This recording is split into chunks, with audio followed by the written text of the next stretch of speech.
casa del maestro Pinelli.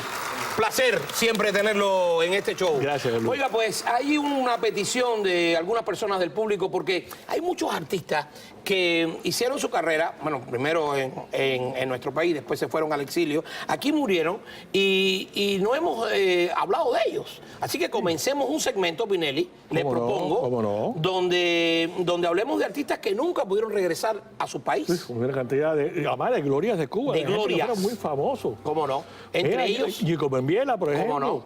¿Cómo no? Gico Membiela nació en Zulueta, en las villas, se mudó a Cienfuegos, empezó a cantar en el 51, ya graba, pero hasta el 54, cuando se le ocurre hacer Contigo Beso Salvaje. Contigo era una canción. Y Beso Salvaje era una musicalización de un poema de la Gabriela Mistral. Y entonces empezó a ligar los boleros y tuvo un éxito tremendo. Compró parte de las acciones de la disquera Modiner, fue dueño de un cabaret, de Happy, pero ya se va. Fíjate, en los 60 y pico se fue para México, en el 64 viene para Miami. Y aquí murió ya anciano, en el año 2005, por ahí. Está Marta Pérez, por ejemplo. Marta Pérez era una mezzosoprano, que era de las más distinguidas, porque tenía una figura muy bonita, la rubia, alta, muy distinguida. Fue la primera cubana, y hasta ahora la única, el que yo sepa, que ha cantado en el Teatro La Scala de Milán. Y trabajó en el show de Sullivan en el 61. Y murió en el exilio, aquí en Miami también. Y jamás regresó. Sí, Gilberto Valdés es el autor de Hogueres, esa famosa, era un musicazo tremendo. Él tocaba con mi papá, mi papá cantaba y él tocaba el piano con la orquesta Levatar. Y vivía en una buhardilla ahí en la plaza de la catedral. Porque como terminaban de madrugada, para no irse para casa, alquilaron un cuartico. Y entonces estaban haciendo café, tú sabes los cubanos toman café para dormir. Sí, somos los únicos que lo hacemos. Y entonces empezó a sonar la campana de la catedral. Y dijo así, ay, y cogió un papel pautado e hizo Hogueres con eso. Era un hombre... ¿En qué año se fue? Él se fue en el mismo 62, por ahí.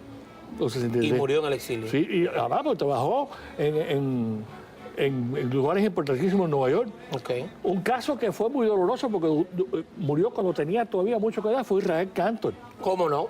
Tuve el placer de conocerlo y con su voz pues distinguía una emisora en la cual yo trabajé en un show que rescataba la música salsa.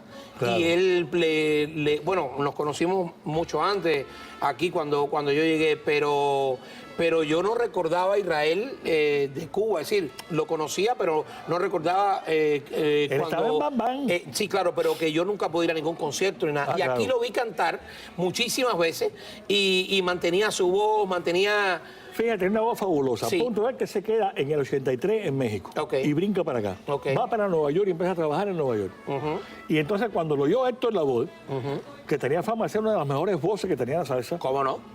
Le dije, usted no se llama Israel Sardiña. No. Usted se llama Israel Cantor. Y fue quien le puso. Y ahí fue Israel Cantor. Ya se le quedó para siempre. Murió con 56 añitos. Sí, estaba... Le quedaba mucho por dar. Y así es una legión, Carlucho. Hay una cantidad de gente. Pero sería bueno, Pinelli, que una vez a la semana, o incluyendo siempre en su segmento, pues toquemos uno, dos, porque de verdad que el reclamo vino del público pidiéndonos, oye, hay muchos artistas, y no solo cantantes. No, hay también actores, y hay comediantes, y hay escritores, compositores y promotores. ¿Cómo no? Artistas de la plástica y dedicarle... Mira, los locutores sería un día bueno hablar de eso. ¿Cómo no? Y sobre todo los animadores, ¿no? Pues le damos entonces ese lugar que merecen. Claro. Porque realmente tener este espacio y no hacerle homenaje, rendir tributo a las personas que contribuyeron a que hoy gente como nosotros esté aquí, pienso que pero fíjate, es pecado. Con el cuento de la jarana, nosotros le hemos rendido ya homenaje aquí a más de 60 grandes artistas cubanos. ¿Cómo no? En el tiempo que llevamos, por suerte, gracias a ti. Pero es que son muchos, Pinelli, los que salieron de su país y se quedaron sin regresar. Mucho talento. De verdad que sí. Le agradezco, maestro Pinelli. Siempre un placer, lo espero. ¿Cómo no? Lo espero siempre porque hay mucho para hablar de nuestra cultura y del arte siempre. Vamos con nuestra autocrítica semanal, usted lo sabe. Esto lo íbamos a quitar realmente.